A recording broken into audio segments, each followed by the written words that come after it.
It's that time again. We have a very long program today, so we're going to start just a couple minutes early. Give everybody the chance to get out of their chair, to stretch, do that. All right. Let's start with the Pledge of Allegiance. Past President Sheila, would you lead us in the pledge?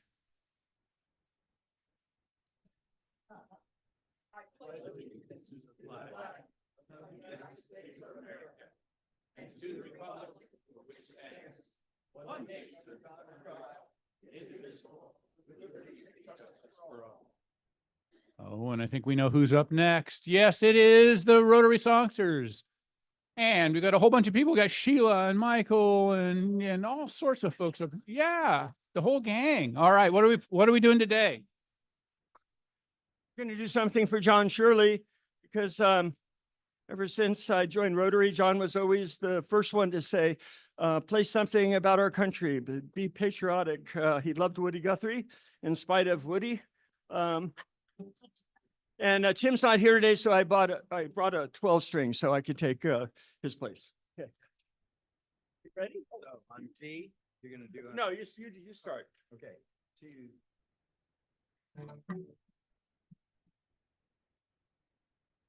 This land is your land. This land is my land. From California to Thailand, from the redwood forest to the Gulf Stream water. This land was made for me. As I went walking that ribbon of highway, I saw above me that endless skyway.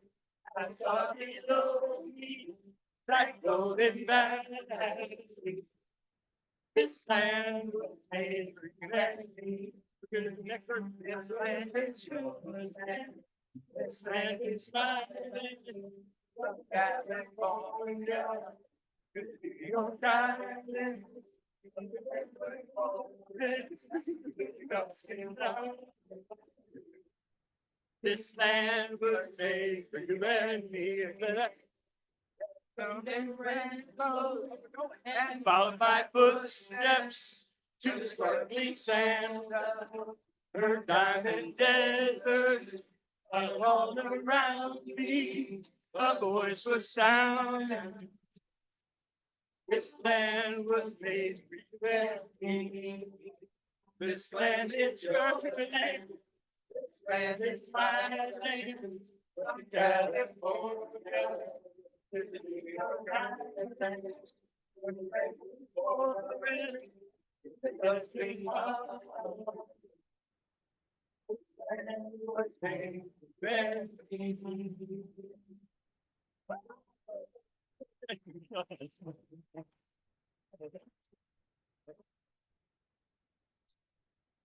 And the fans go wild. Yes, all right. Wow, Trudy, you were just up here. All right, doing double duty. Yeah, so I haven't been here for 4 weeks. So, and the reason for that is many of you might know that Dave and I just got back from a long trip to Europe. We got to come back with COVID also, which was another reason we weren't here. But it was amazing. I'm going to actually read this so that I don't forget. We got to see tons of sites that were both historic and beautiful, but travel can bring lots of feelings of impatience and frustrations. And those are a couple of the ones I deal with. So I had a large calendar in the kitchen. Everything was written down. We knew exactly what we were going to do every day. It was going to happen just like that. So, not everything on the calendar went as planned, and my frustrations got the better of me a few times. I realized how I chose to deal with the unexpected really affected my enjoyment of the trip. So something I've been trying to do for a couple of years is to choose joy. And my daughter's calling me. There we go. And this trip made me see the importance of doing that every day. So my thought for the day is to look for opportunities to choose joy every day. Maybe even put a sticky note on your mirror that says choose joy today, or better yet, spread joy today.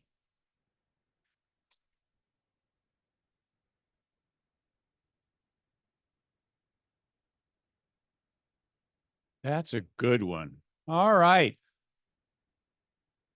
Obviously, I don't do this by myself, and even the front people you see out here right in front of you don't do it by themselves. But let's actually roll through. Spur reporter is Linda. Thank you very much. Spur publisher is Kathy Coyle. Photographer is Don Wentz. Audiovisual Joel is at the helm now. Will greeted you. Did everyone get greeted? Many people got greeted. Okay, good. Zoom host is Jeff Youngsman. On the next page, we have Trex in the back. Our webmaster is Kathy Coyle. That's an incredibly straightforward title for Kathy. All right. Public outreach is Kelly Bowers, and videographer is Niall Rudge. All right. Great. Up next, introduction of visiting Rotarians and guests. Oh my goodness, we have some guests here today. So if you're a guest, would you please stand up? We will introduce the student of the month and the parents and their guests later. But if you're not related to our student of the month, we will introduce you now. So I need a Rotarian to give us a bit of a hand, because you can see that we have some folks here that are with Dr. John Shirley. So Sheila, you're noting there. Are you going to Brian do the duty there? President Mark, fellow Rotarians, it gives me great pleasure to introduce my caretaker, Zaki Herrera. But much more important, she was caretaker for John Shirley for a long time. Now, I see a lot of John Shirley children and spouses here. So who's going to help us introduce the table there? Are you? Oh, you're going to cheat. All right. You're just going to have to hand the microphone off here. We should have planned a little bit. Sheila, President. Okay, I know. Oh, there we go. Past President Kathy Coyle is going to give us a hand. President Mark, I know all their faces. I might not get all their names right, but Yeah. I do know a few. Okay. And I believe you're Jim. That's right. It's the Jim written on his shirt. Yep. Thea, and then we know Jean Otto. Yep. Josiah.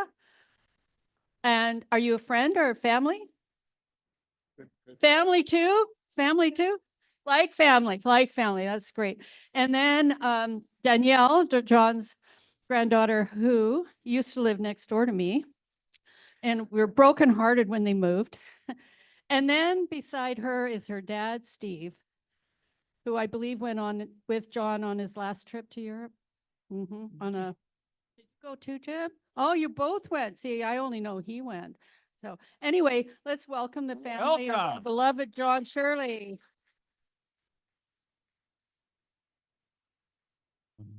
All right. And in the back. It's been a while. President Mark, fellow Rotarians, it's great to be back. It's been a long time since I've been at a meeting. It's my privilege today to have my special lady of almost 4 years with me, Carol Joyner.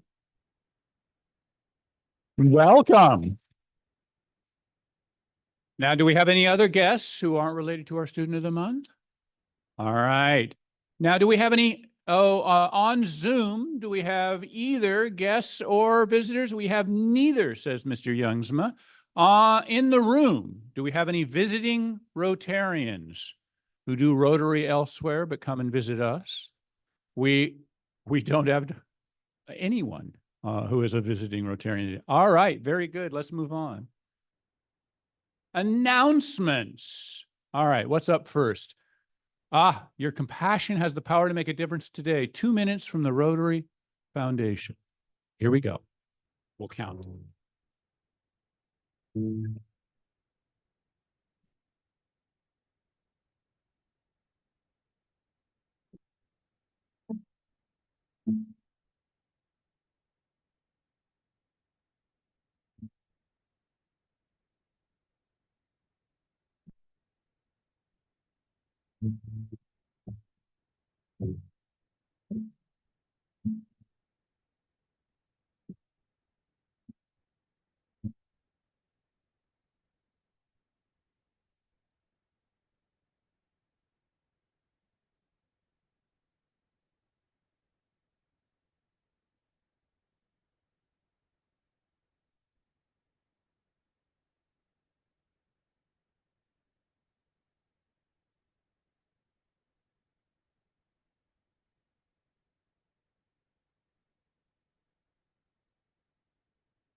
reminding you all what we do together, the Rotary Foundation. So doing well by doing good throughout the world. And that's just a snapshot of what we get to participate in as Rotarians. So you should be very proud of what you've helped accomplish, not only right here in Livermore, but across the world. All right, Student of the Month. Stu, do you want to lead us through that? Thank you. So unfortunately, Bill Nebo is a little under the weather today, so I'm doing the introductions here. And I would like to introduce the principal of the Vineyard Alternative School. That's Tammy Rankin, and she will introduce our Student of the Month. Hello, I'm Tammy Rankin and I'm principal of the Livermore Alternative Schools. Thank you for giving me a chance to celebrate Lila Salbach, who is a senior at Vineyard Alternative School. Lila is our ASB president. As ASB president, she has helped organize the schools in community service activities. Teachers describe Lila as creative and hardworking. She has good grades and great attendance. Lila has made a positive mark on our school, and we are excited to celebrate her hard work. One thing I'll note is that when I asked who we should nominate this year, everyone said Lila. So congratulations.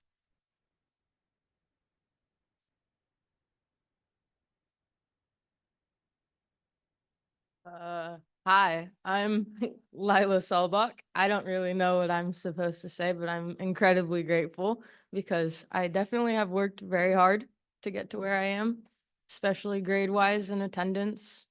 So, yeah, thank you.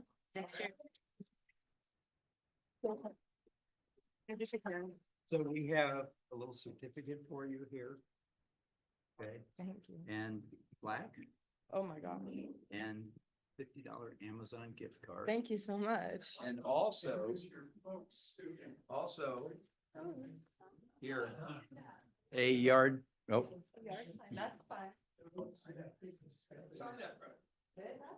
There we go. Show the sign. Right that. There we go.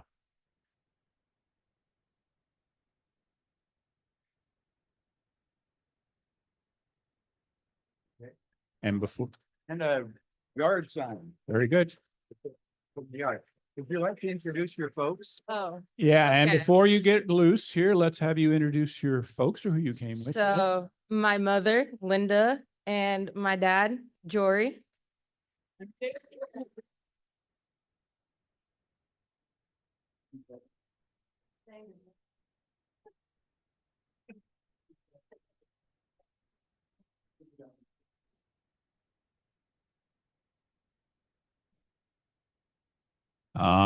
Past President Sheila's looking for a few good Rotarians. So tell us about that. Yes, I'm a little slow on my duty here. I was supposed to already have gotten this going this month. But part of my duty as past president is to get together the past presidents, and we need to fill, I understand, 3 positions on the board for next year, as well as selecting a president-elect. So I have asked Jackie, and she so graciously offered her place next Wednesday at 5:30. So all past presidents, I'll send out an email a little later today with the positions that we'll be filling. But if you could bring your ideas for that, as well as president-elect, would very much appreciate that. We'll have wine and snacks, so we'll keep your attention. Thank you, President Mark. Thank you. Up next, Avenues of Service. Kathy, where are you? All right, give that woman a microphone and she can tell us about we are right down to the wire, folks, but I still think you can sneak in. I think you could still sneak in because Jill sent out an email saying there's still the opportunity to sign up. And I think, Jack, did you say you were thinking about going or not? Yeah? Yeah. Have you signed up? Oh, Never. Today's Oh, the day. today's the day. And then, Jack, if you sign up, you can send Mark the bill. There we go. So, true. I don't know how many people are coming from the club. I haven't asked, and I'm not going to ask for a show of hands, so it's okay. But I hope to see you there. And if you haven't heard Wade Namura talk, he is a really good speaker. So thanks very much. All right. It's very good. And they feed you. So if you're looking for a free meal, it is the very definition of that. Okay, up next. There has to be somebody in the meeting today to get a fine who just got back from traveling, maybe 4 weeks worth. I don't know whether there'd be anybody who could possibly do that. Well, Oh, you know, the guy next to you? Oh my gosh, look Oh. over there. Right there. Yes, that's Oh. it. Yes. And did you just get back from time in Europe with a beautiful woman and your wife? Yes, I did. Yes, there we go. Yes, I did. Comma, First of- your wife. There we go. There was a Bragging, punctuation it's the problem first there. time I lived in Germany for a while, and this is the first time down the Rhine River, and that was wonderful. We got to meet with Trudy's former boss at HP in Holland, where he lives, and I also met up with a adoptive brother of mine that I lived with many, many years ago. He is now a resident of Berlin, and he toured us around that city and was just fantastic. So we will be donating $100. Oh, it's got to be worth more than that. 300, I have a 500 to the President's Club. Foundation. Oh my gosh, the Rotary Foundation, President's Club. The President's Club at the Rotary Foundation. So very good. So when you do send the money to the Rotarian Foundation, just say Rotary Club of Livermore, President's Club. Irv will make sure it gets into the proper list. And Kathy, I see you raising a microphone there. I am. Yes. I am. Well, I should have Pat with me, but it's okay. I do all the talking anyway. So, So true. so yes, we went on a cruise that we had planned to go on pre-COVID. It got canceled and rebooked. It wasn't identical, but it was close enough. And we left from Holland, from Amsterdam, and went to Stonehenge. And we were advised that those are not the stones out of Outlander. Oh, They're not there, but some people thought they were, so they've cordoned them off. You can't actually go in and Touch them. walk around and touch the stones. And then from there, we went to cruise down the coast to Spain all the way to Rome. now So how much of that sounds like an well, amazing I thing. want to say, because we're doing a music scholarship concert this month. Yes, yes, yes. And the last night of the cruise, the entire dining room staff did a song and dance from Indonesia. Oh my And gosh. we had waiters playing, metal trays, and everybody's clapping. And it was so much fun that I'm going to do $200 to the Music Scholarship Fund. Oh my gosh. Thank you very much. Oh, and right here. Oh my gosh. Yes, sir. I just came back from a trip as well, but we're going to put that aside for a moment. Okay. I had a discovery. A discovery. Yes, like most of the people in this room, I've got an IRA, a retirement fund. Yes, right? yes. Not the armed group. No, okay. not that All one. right. No, that's in my past. Ah, yes, And I'm of an age where I have to have a required minimum distribution. So true. Which means I have to take money out and they want to tax it. Oh, not if you give it to a But I charity. discovered that if I contribute it to a fund like a Rotarian Foundation.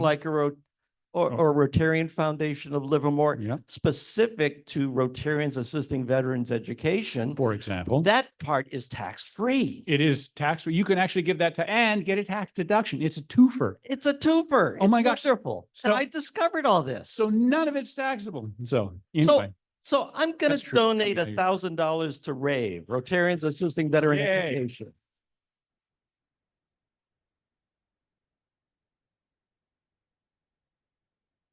All righty. Oh, yes, one more. Oh, yes. So I had some trips planned for late summer. And then right before those trips came up, my brother sent out an email saying that his buddy who was going to raft down the Grand Canyon with him got sick and couldn't go. So could I? And I realized that I could indeed squeeze in 2 weeks of rafting down the Grand Canyon before the other 2 trips I had planned. Wow. So I've been gone also for 4 weeks. 2 weeks down the Grand Canyon. 1 week driving my daughter, who just graduated with her master's degree from Imperial College London, driving her to Texas for her first job. From London to Texas, that's a long drive. That's a long drive. It was. And And then from Texas, I flew straight to Minnesota for a language course in French, and I spent a week there. So the truth of the matter is, I've had a lot of fun for 4 weeks. You have. Yeah. Like, How much fun exactly did you Well, have? so I've been adding it up by week. Oh, if you had to put a number on it. Yeah. Yeah. So by week, I think I had maybe $250 worth of fun. A week? each week. I can multiply. That's $1,000, That's sir. $1,000. And where are you going to send that $1,000? Well, I noticed that The President's Clubs need money? next Yes. 23rd, the 23rd of October Mhm. is Polio Plus Day. It is. And they need a lot of support for polio right now, in They do. particular, as you've probably read in the newspapers. So I'm going to give $1,000 to Polio Plus. Yay. Foundation President Jeff? Being the foundation president, and I didn't want to be, and in honor of John Shirley, and also being a veteran, I can't quite match Dennis, but definitely $500 to Rave. Yeah. Once that account is nice and full and healthy, then we'll start looking at the President's Club. Very good. All right. Um, Very good. Yes. You know, President Mark, I was thinking there Yes. was someone gone for a couple weeks. I don't know who you're talking about. I don't know. He kind of stands up in the front of the room. Oh, Pat. No, he's back. I mean, Pat's here. Yeah, no. No, So yes, I was gone for a few weeks in Hawaii. And so, and I know you didn't notice because Pat, actually it was smooth as silk here, running it home. So, but in honor of the fact that I literally took a couple weeks on the beach, I'm going to give $500 to the Nepalese Children's Fund. So we'll move on from that. Is not per week. I did the 250 a week. I cut out the math because I know some of you are math challenged. So I just went to the end. There'll be more later, but that one is just for that vacation. All right. Anything else before we wrap up the announcements? I appreciate all of your generosity. Okay, up next. Next week, we have District Governor Jill Durig. Jill is a great person. You'll remember she was at the helm of Zone 7 for many years. She's from our Dublin Club just down the road. A good speaker, a wonderful person. What's that?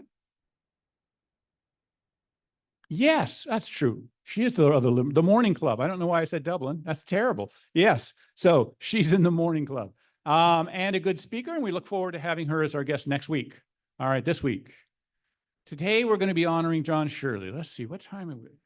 We're doing okay here because I don't know whether any of you have ever gotten this assignment. When I was in high school, I was taking history.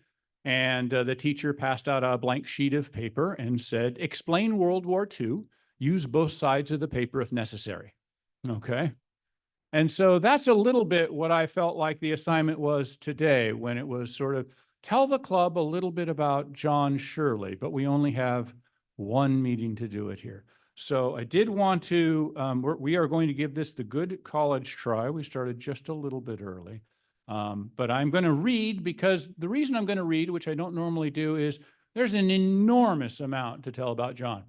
And if you're a friend of John, or you're related to John, or you ever passed him in the street, you'll probably be able to figure out that I've left stuff out. And the answer is, an enormous amount got left out of this presentation. But we're going to give just a little snippet about John today. And we're going to let John speak to us through a couple of video clips, and a few other people speak to us as well. So starting out, let's talk about why we're doing this today. So currently, our Rotary Club and friends and family of John Shirley have established an annual scholarship with the Pedrosi Foundation. Annually, at least one scholarship is awarded to a high school senior graduating from a Livermore High School who plans on pursuing a career in veterinary field or exemplifies Dr. Shirley's and our motto of service above self. Okay. However, currently, this is a sinking fund. That means that in a few years, the funds will run out and the scholarship would end at that time if the funds ran out. We're working to make this scholarship perpetual, which is for a really long time. Okay. and will require a total of $100,000. What that allows the Pedrosi Foundation to do is to invest that $100,000 and pay the scholarships out of the collective earnings from the foundation each year, allowing them to then issue a scholarship each year, essentially in our and John Shirley's name. So where are we now? I mean, yes, we're here, but in the goal I just set out. After John's death, members of the club, family, and friends raised money and contributed a total of $28,000 toward that scholarship. If we are able to raise the remaining funds within the next 2 years, the foundation, Pedrosi Foundation, will credit all of those prior contributions toward our total of $100,000. So that's a real deal for us as a Rotary Club and his friends of John, because of course, if you've been following along, some of that money's already been given out. So we already have a partner in the Pedrosi Foundation who are willing to help us get to this goal. Your board of directors authorized me on behalf of the club to make an application to the Rotarian Foundation of Livermore to fund half of the $100,000 total. The board of the foundation has approved that application based on the assurance that our club, all of us, would raise the other half, okay, to get to the $100,000 total. So this is the formal kickoff of a fundraising event. But before I ask you to contribute to a scholarship honoring one of our longtime Rotarians, I wanted to remind you about, or in some cases, introduce you to John. Put your Wayback Machine on. The year is 1924, okay? Actually, that's the year that my father was born. But John was born in 1924. As a native of Southern California, he grew up during the Great Depression on a 5-acre orange orchard and a large chicken ranch. John was involved with 4-H, FFA, worked a newspaper route for 6 years. He attended Newport Harbor High School, graduating in 1942. So let's take a quick look at a clip where John shares 2 stories from his high school days. All right, Joel, work your magic. So tonight we're proud to congratulate Dr. John Shirley for his dedication to the protection of our country and the investment he has in having it grow. Dr. John Shirley.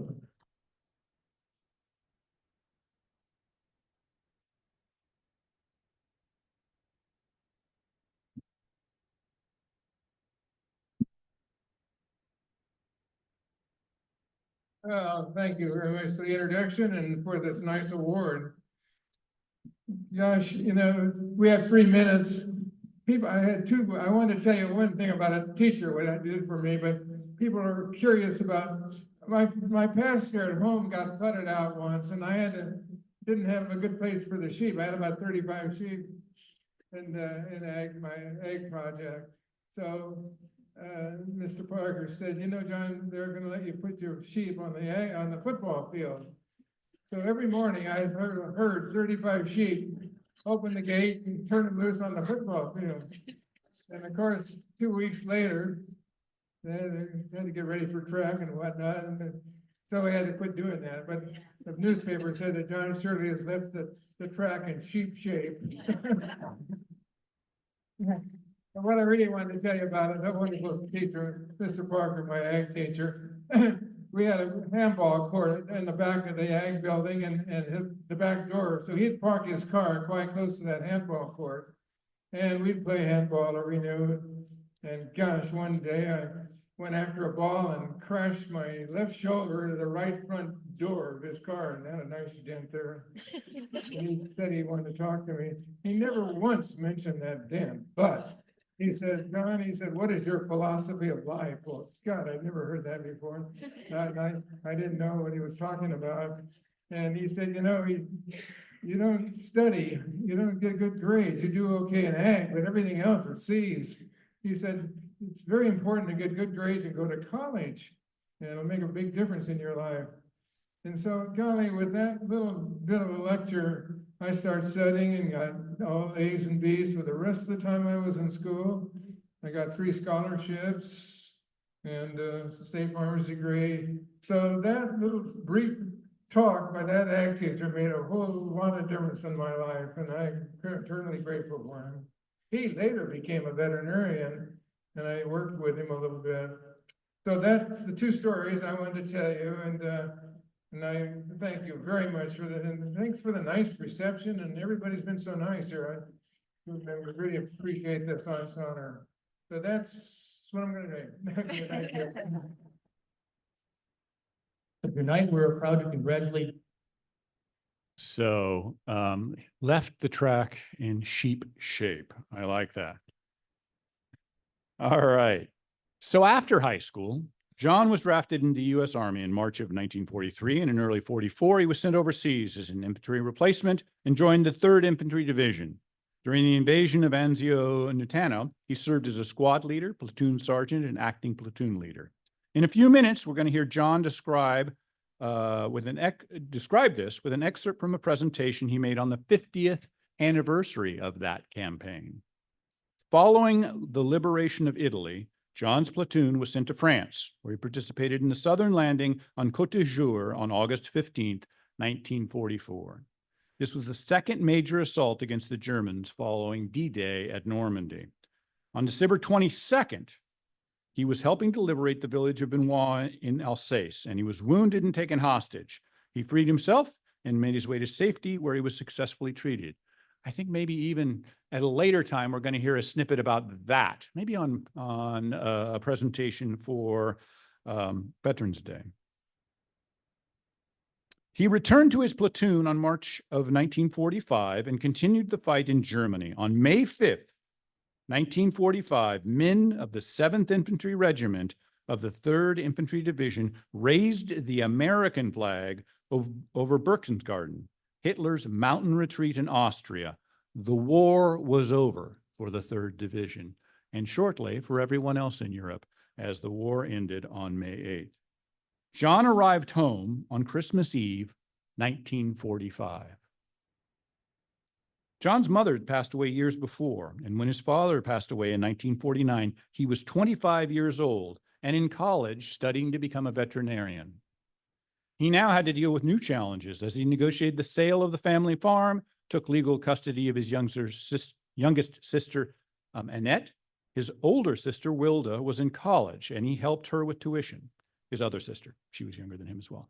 When she graduated college, together they helped Annette with her college expenses. During his college years at UC Davis, he met and married Helen, a beautiful young lady who captured his heart. John graduated in 1952 with the very first group of veterinarians who graduated from UC Davis. Go Ags. Okay. So after college, they made their way to Livermore, which, I mean, as everyone would if they had the choice of the entire world to choose from. They arrived in 1954, where they continued to grow their family of 5 children. John and Helen worked hard to start his veterinary clinic. John was a very successful veterinarian and built the first animal hospital in Livermore in 1957. He was both a large and small animal vet, and he knew most of the ranchers in the community. So just to give you a sense, a little story from a rancher. One rancher said that when he was 18 years old, the rancher that is, he had a calf that needed a doctor, so he called the new vet in town. John came out, they hopped on horses.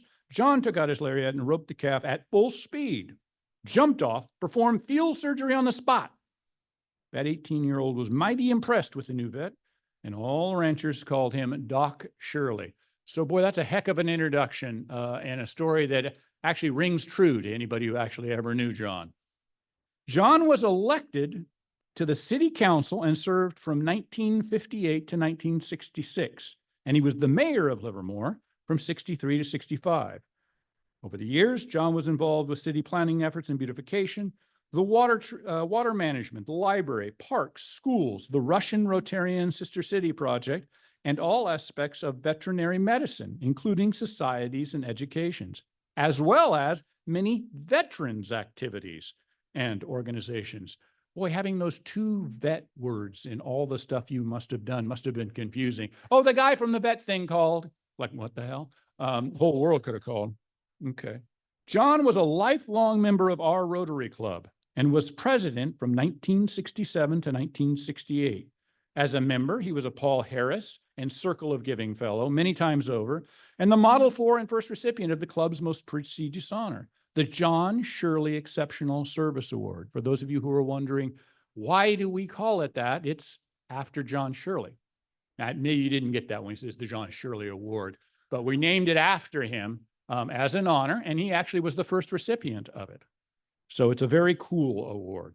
His leadership skills were invaluable, and he was involved in numerous Rotary projects, from the Rodeo Stadium Lighting Project to the Carnegie Bandstand. In 2006, Rotary elected John as the Grand Marshal of the Rotary Parade. In cowboy fashion, he rode a horse through the parade as he was Grand Marshal too. His fellow Rotarians said John's a man of involvement, exuberance, humor, ideas, daring and amazing energy, goodwill, and optimism. He's a spirited adventurer and a good friend to all of us. John loved sports and became an accomplished snow skier, mountain climber, tennis player, loved to play golf with his friends, and John was also a pilot. People said that he was a pretty good pilot and a pretty awful golfer. Thank goodness it was that order, or he might not have lived to be with us quite as long. John joined the Veterans of Foreign Wars in 1954. He was instrumental in starting the Veterans First program at Las Positas College, which provides many different support services to those who have served in the armed forces. John was the president of Outpost 54, the Northern California 3rd Infantry Division veterans, for 35 years. They raised money for junior ROTC programs at high schools in San Francisco and Oakland. Each semester, they would meet the high school's top junior ROTC cadet and award scholarships. So in addition to all the cool things he's doing for us locally, he wandered off and did that for Oakland and San Francisco, among a bunch of other things that got cut out of this. As a World War II veteran, he honored his fellow veterans in all capacities. John was a life member of the Society, or the 3rd Infantry Division, holding the Western Region Vice President and National Presidencies from 1990 to 1994. He was the chairman of 8 national reunions and 5 international reunions. If anybody has ever put together a party, putting one together that is either nationwide or international makes it just that much harder. So during the 50th anniversary battlefield tour to Africa, Sicily, Italy, France, Austria, and Germany, all of these battlefield enactments sort of end up at our goal in Germany. It was sort of an all expense paid by the United States government. It wasn't a particularly nice journey, but essentially during the 50th anniversary of that, John had the honor of giving a brief summary of the battle and introducing President Bill Clinton. Let's watch just a few seconds of that. This is a really good clip. You should go on. There are several places you can get to this clip from and watch the whole thing. John does a wonderful description of the entire battlefield progression, but we don't have 12 minutes. So I'm just going to give you a little tiny snippet of John's piece of this. Ladies and gentlemen, I'm so very proud to introduce to you an American hero, Mr. John Shirley.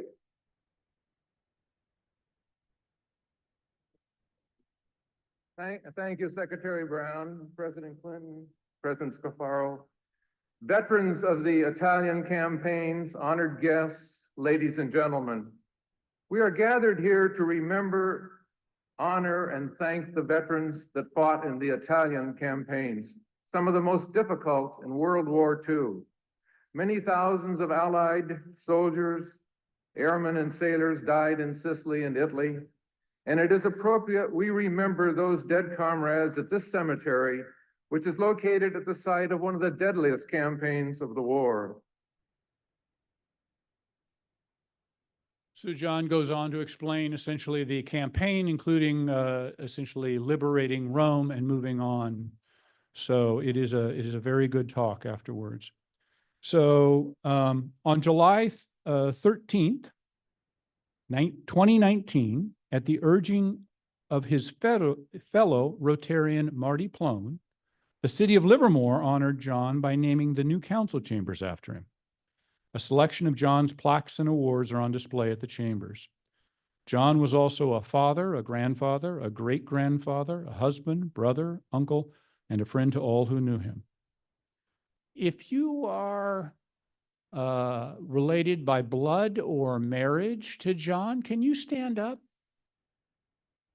That would be all you would have Shirley in your last name or at one time did. You married into one of those. You married into one of those who were.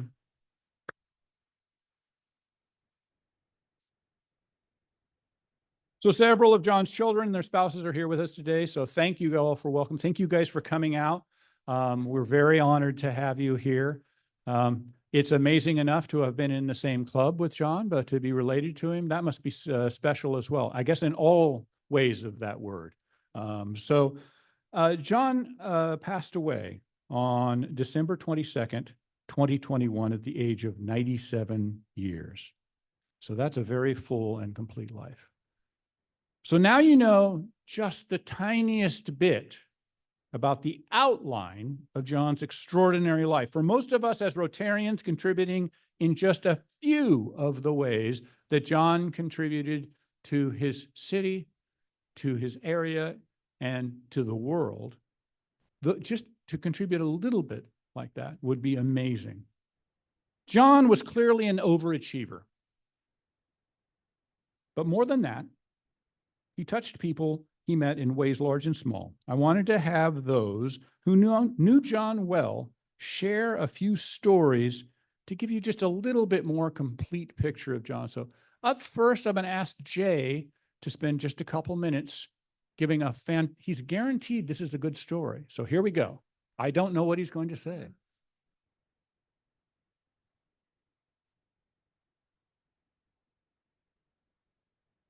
Mark never hesitates to take a risk. The first comment, you may have gathered that I went to the University of Texas. Okay, had I not already promised to donate once today, I would have stood up and gotten dinged for that. That's perfectly fair. Anytime you beat Oklahoma 34-3, it's worth it. Stay tuned next week. If they beat Georgia, I'll deliver next week. Okay, go Horns. My story is quite remarkable because I think I'm the only person that experienced this with John. John was an avid and aggressive, I think is the word to use, rock climber, hiker, skier, and pilot. I did none of those things with him, which is why I'm still alive, probably. But I experienced a remarkable thing, and Stephen can maybe help me with this. At the old club where we used to meet, I was coming back after Rotary, and I was going on the bridge, crossing over the freeway, headed for town. And a white Prius went around me. I think John bought a Prius, is that right? Or leased it? Okay, I was right about the car. And he went around me, and to my astonishment, John was weaving across 3 lanes of traffic like this. And it was beautiful. None of it was risky. He was sliding into holes that barely existed, and he continued to move. And I realized he was skiing the traffic. It looked like a guy coming downhill through the gates on a downhill. And it was absolutely damn beautiful and absolutely damn terrifying at the same time. I had none of those skills, and I risked my life staying with him for about 3 blocks. I was curious to see how it would end. Okay. He turned right on Las Positas and disappeared, probably out to play around the golf or something. But I have to tell you, Stephen, it's the most remarkable damn thing I've ever seen in a car, and I will never see it again. Okay? Yeah, I knew you would.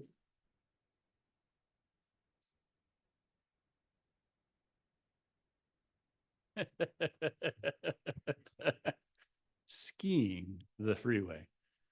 All right. So I asked a number of you to help with stories, and unfortunately you responded. I was snowed under with possibilities. And so first of all, thank you all, everybody who contributed.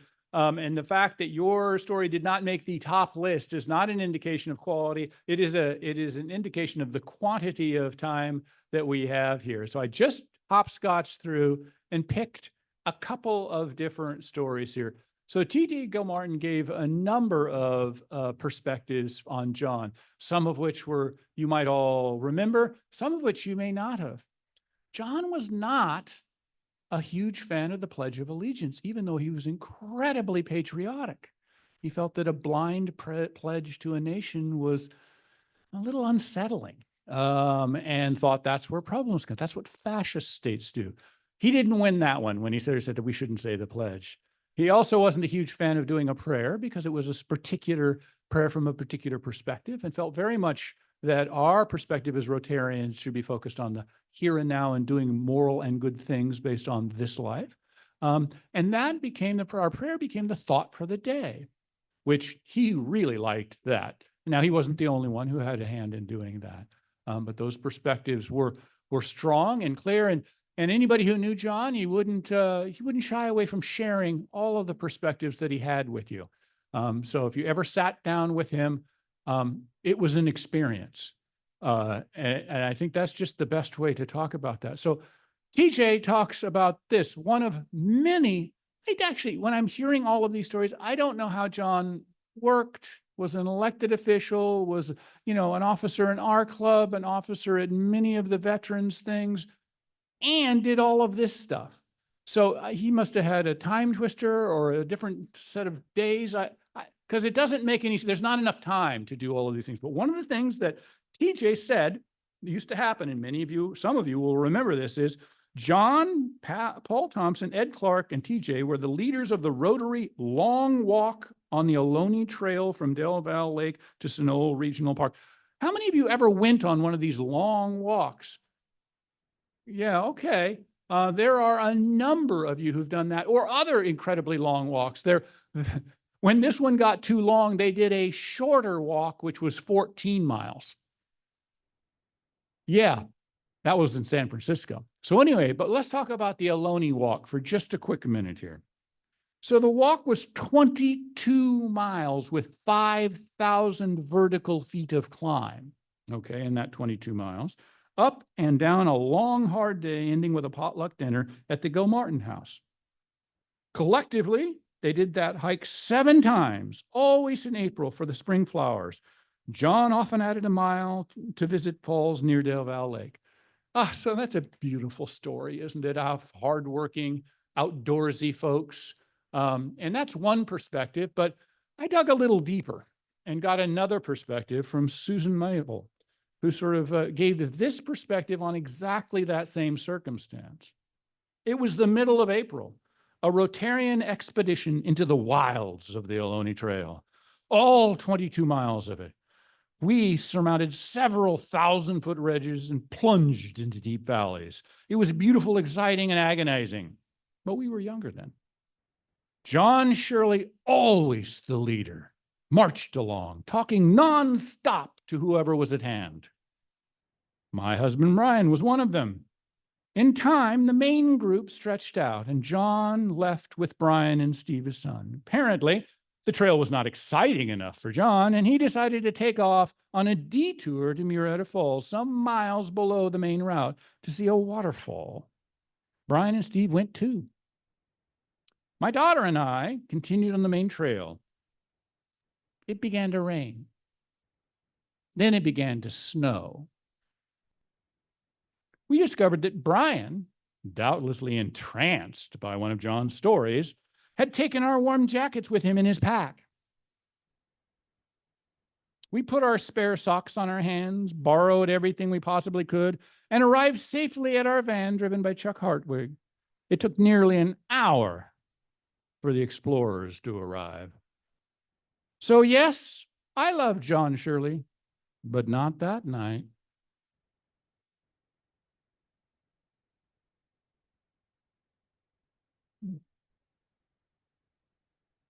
The downside of being a charismatic leader. You see, there's always somebody in the crowd who's willing to poke a balloon at your incredible legacy there. Paul Thompson shared this. This is a great Rotary story. So here we go. I knew John and was good friends with him. Our families did many things together. We climbed Mount Shasta and Mount Whitney together a few times, as well as hiking in Yosemite. He hiked to the top of Half Dome. It does not have an elevator.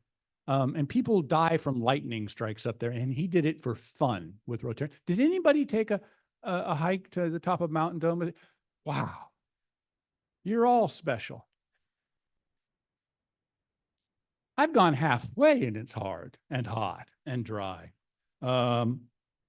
So because, things like Mount Shasta and Mount Whitney and Yosemite are not fun enough, In 1991, John and I, that's Paul Thompson, spent a month together in the Himalayas, climbing some very big mountains.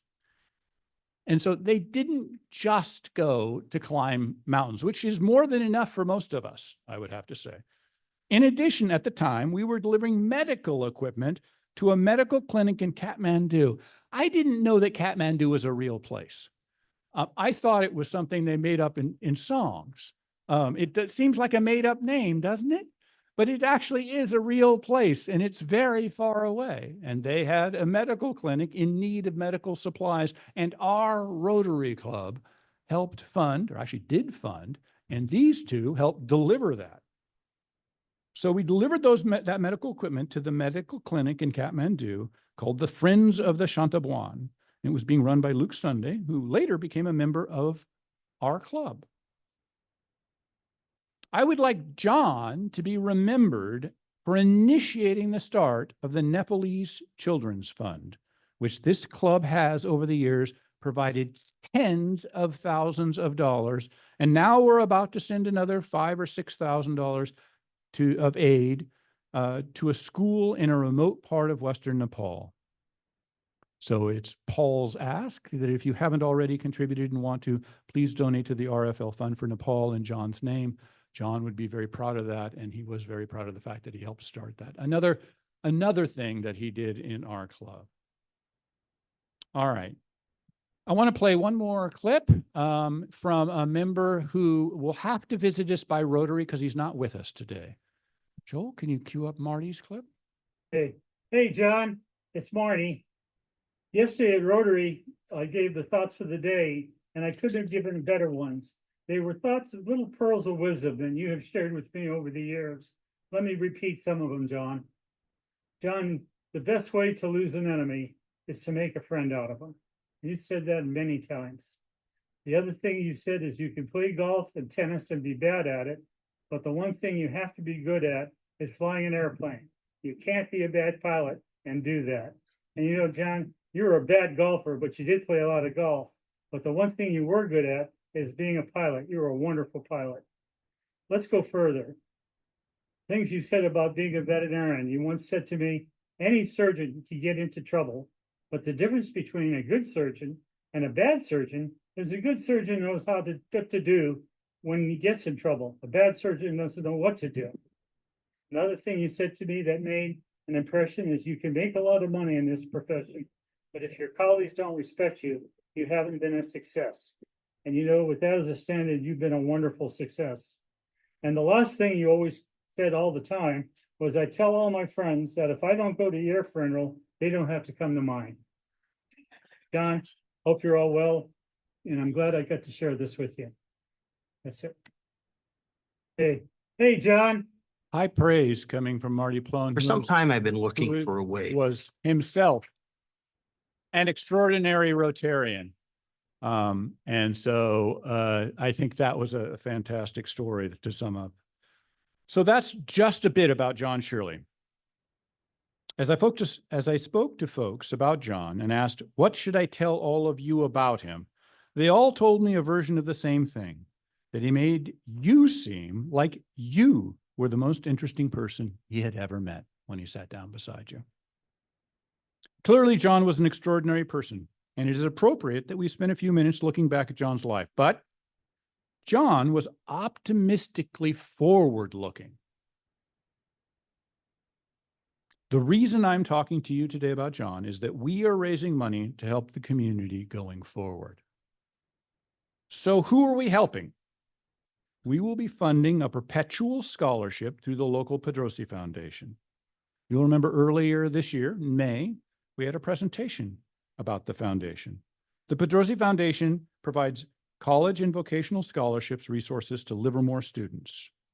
They believe that all students deserve the chance to pursue their education and career goals, and that the lack of finances or information should not be a barrier to that. So I'm going to ask Joel to play one more clip about the Pedrosi Foundation and about the scholarships that we help provide here. And I want to ask you to do something to see how broadly our reach is. So see if you can identify any Rotarians in this next clip. So they're hidden. They're not always easy to see here, but to see if you can see the overlap between the good that we do and the good that is done by the Pedrosi Foundation. Joel?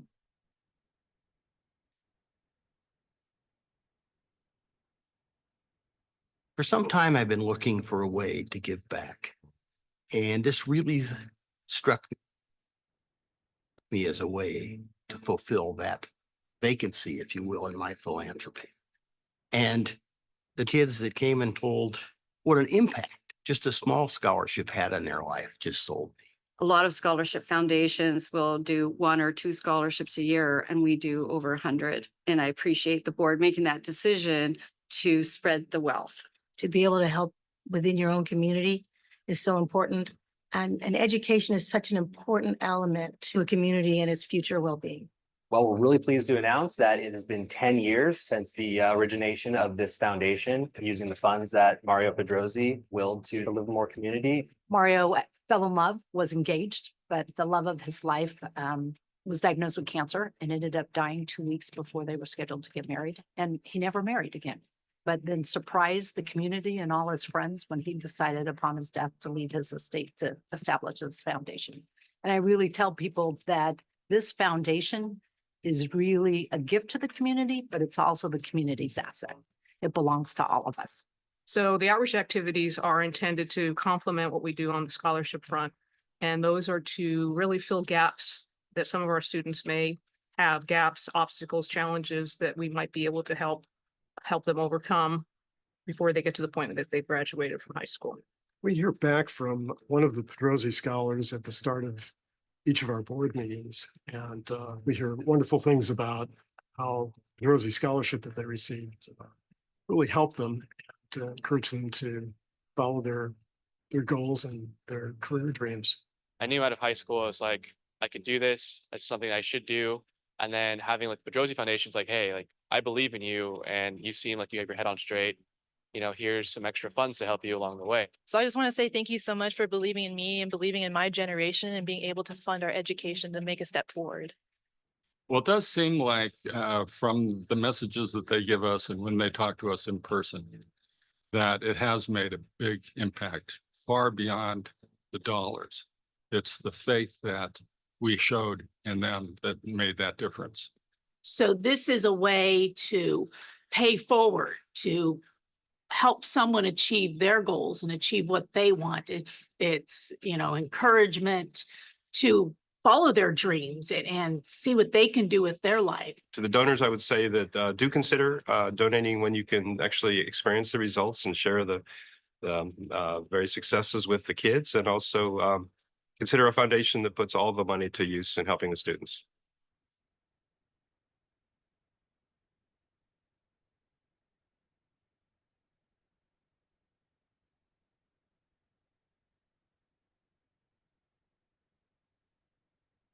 Every day, the Pedrosi Foundation creates an impact by helping our students achieve their dreams. And we, as Rotarians, help make that happen. Did anybody see a Rotarian on that last video? Or 2, or 3, or 4, or even one who wasn't from our club? Okay, it does give you an extraordinary sense. When I saw the video, I just got a warm feeling of knowing that all of you help the community in so many ways, in so many different capacities, in so many volunteer ways. So I was very proud to be associated with you all as that. So who are we helping? We will be funding a perpetual scholarship through the local Pedrosi Foundation. And annually, at least one scholarship will be awarded in John and our name to help a graduating senior from a Livermore high school who plans on pursuing a career in veterinary science or exemplifies the motto of service above self. If you remember, John received several scholarships.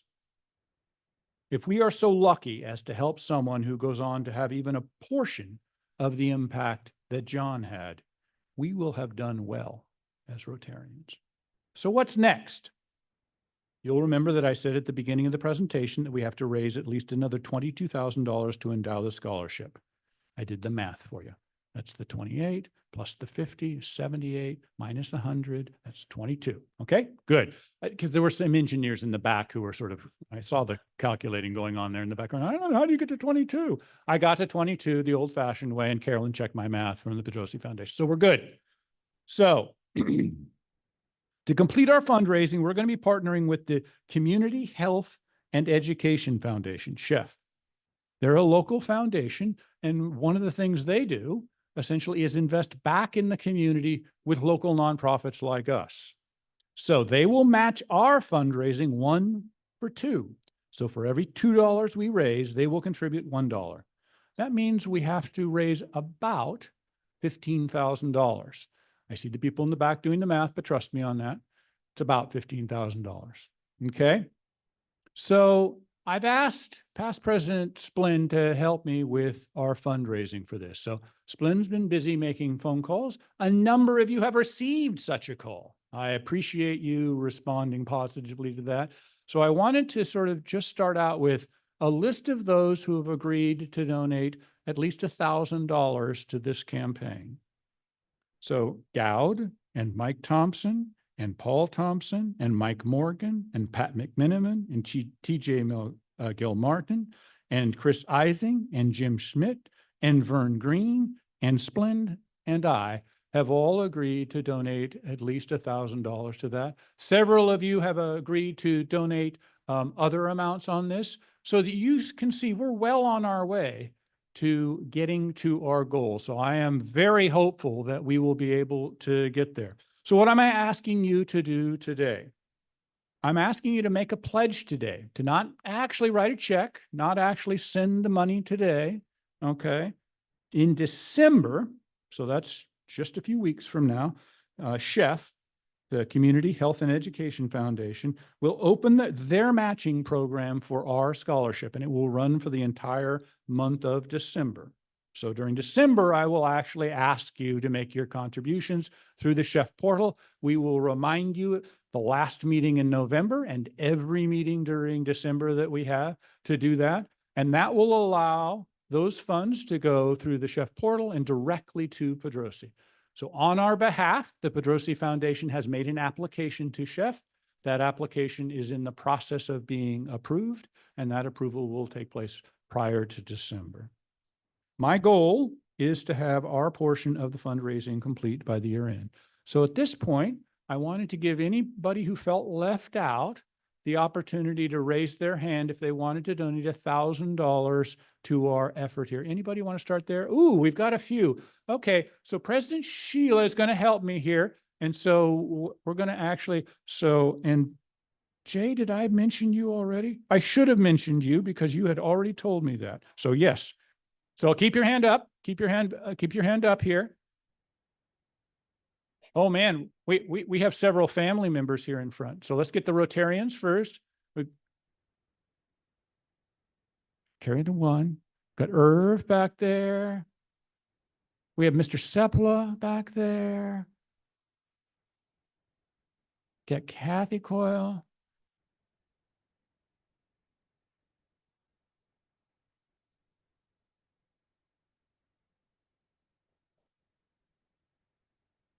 We haven't done the family table yet. We'll get. So say the names out loud with the microphone, Sheila. And then if you didn't hear your name and you thought you already donated. Davis, Yep. Bob Cowan, Kathy Coyle, Irv Stowers, Lynn Sepla, Carol Howell. Who did else I on miss? who else on the Rotarian side? Rotarian side, real quick. Okay, Paul. Okay, so that's 1, 2, 3, 4, 5, 6, 7 of you, correct? Very good. Now Okay, now the let's hit up the family. family table. Okay, Steve. Okay, so we've got Jean, Shirley, Jim, Shirley, and I got Steve and Jim and Josephina. And Jean. I got Jean. Very good. Okay, so that's so 1, how 2, many 3, total? 6, 7, 8, 9, 10, 11. We are there. Yay.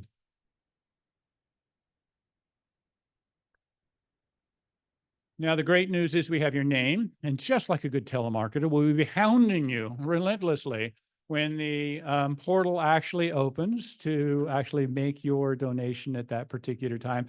We will have that information. If you're part of the family, I'll go ahead and send that out to Jean. I have your contact information. You can share with the entire gang there. But thank you. Oh my gosh, I am so proud to be part of this club, to be part of this community. This scholarship going forward will fund essentially every year a student from a Livermore High School. It will carry essentially John's name, and our name as the Rotary Club of Livermore is something that I'll be very proud of, and you all should be very proud of as well. A number of you have privately and individually endowed scholarships. So first of all, wow. And second of all, thank you. So clearly, I appreciate the work that all of you have done in a variety of your capacities out there. So yes, Mike. Yes. Give that man a microphone. Oh, he's got one right there in front of him. He's just not using it. Decades ago, John Lynn and I used to do birthdays and anniversaries. We did this twice, but the first time it was, I think, pretty successful. So we did a comedy routine on birthdays and anniversaries. Oh my. So we would play off each other, and I think people enjoyed it.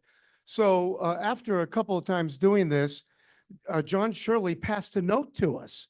So I opened the note while we were doing the routine, and it said, "You guys are taking too much time." That was John. Yay. All right. We are slightly over time, and the past presidents are going to give me heck here, but I do believe we have to pull a ticket, do we not? Do we have a winner? What number is our winner tonight? 4948, if that's your ticket. A winner up here. All right. Next week, we have District Governor Jill, who will be here from us, who's actually from the Morning Club right here in Livermore. So do come out and join with us. Thank you all.